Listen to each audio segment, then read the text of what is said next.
Szanowni Państwo, narodziny tłuszczu i białka. O co tutaj chodzi? Jak ktoś słyszy tłuszcz, to bardzo często myśli, że jest to coś, co powinniśmy negować, usuwać z produktów żywnościowych i bardzo często narosło wiele mitów na ten temat i postaram się Państwu pokrótce przekazać, czy tłuszcz jest dobry, zły. Myślę, że możemy tutaj podzielić na te dobre i złe tłuszcze. O co w tym wszystkim chodzi? Dlaczego mówi się o tym, że tłuszcz jest potrzebny w tym momencie? Jest potrzebny i to bardzo, ze względu chociażby na witaminy rozpuszczalne w tłuszczu. Jeżeli producent obecnie, mówiąc kolokwialnie, tłuszcz nie znajdzie się w produkcie, to bardzo często mamy sytuację taką, że tracimy również witaminy rozpuszczalne w tłuszczu. Bo gdzie się mają rozpuścić? Są witaminy rozpuszczalne w wodzie, ale są takie, które rozpuszczają się w tłuszczu, więc nie ma tutaj opcji dodania tych witamin. Oczywiście można fortyfikować żywność, ale to jest kolejna ingerencja i lepiej by było zastosować pewne składniki, te tak zwane dobre tłuszcze w naszej diecie. Jeżeli eliminujemy tłuszcz zupełnie, jeżeli ktoś na przykład w diecie stwierdza, dobra, od dzisiaj mam mocne postanowienie poprawy, nie jem tłuszczu. W porządku. Co się stanie? Organizm nasz nie jest głupi. Organizm nie da się oszukać. Jeżeli my tworzymy coś złego temu organizmowi, to organizm bardzo szybko reaguje. Organizm wytwarza tłuszcz z węglowodanów, które dostarczamy do organizmu, ale będzie już to tłuszcz nasycony, tak zwane triglicerydy, których się chcemy właśnie pozbyć. Więc pozbywając się zupełnie tłuszczu, robimy sobie bardzo zły jakby PR i tak naprawdę odbija się to zdrowotnie na nas, ponieważ jest to przyczyna chorób cywilizacyjnych.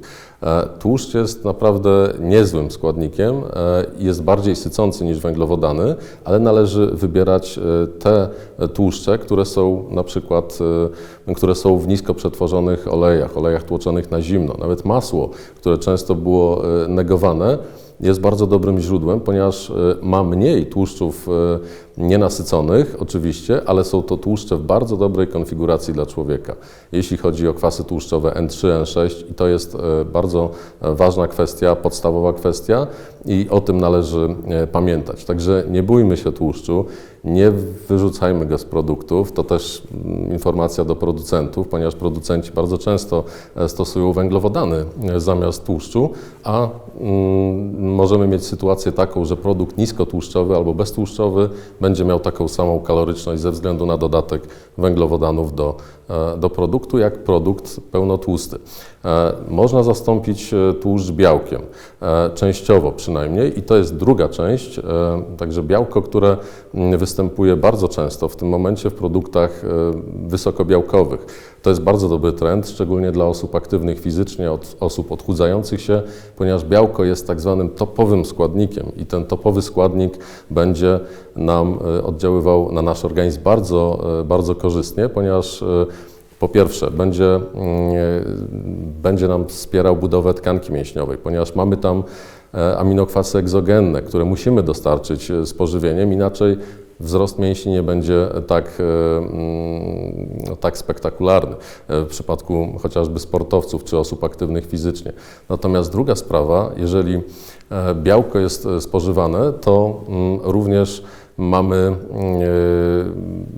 mamy taką sytuację, chociażby właśnie w erze COVID-u, ponieważ mamy mało ciałek odpornościowych krwi, a jeżeli spożywamy białko, tych ciałek będzie więcej. Także działamy tutaj na całą immunologię bardzo korzystnie i to chciałbym na pewno podkreślić.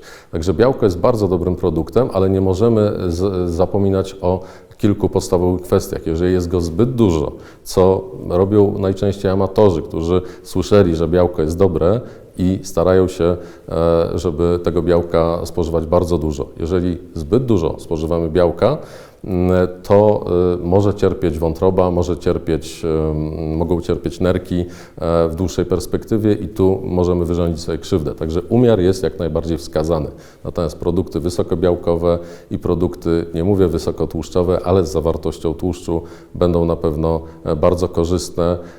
Takie produkty również tworzymy u nas na Wydziale Nauk o Żywności i Biotechnologii. Jeżeli ktoś ma chęć zapoznać się z nimi, zapraszamy, jak również na cały Uniwersytet Przyrodniczy w Lublinie. Bardzo dziękuję.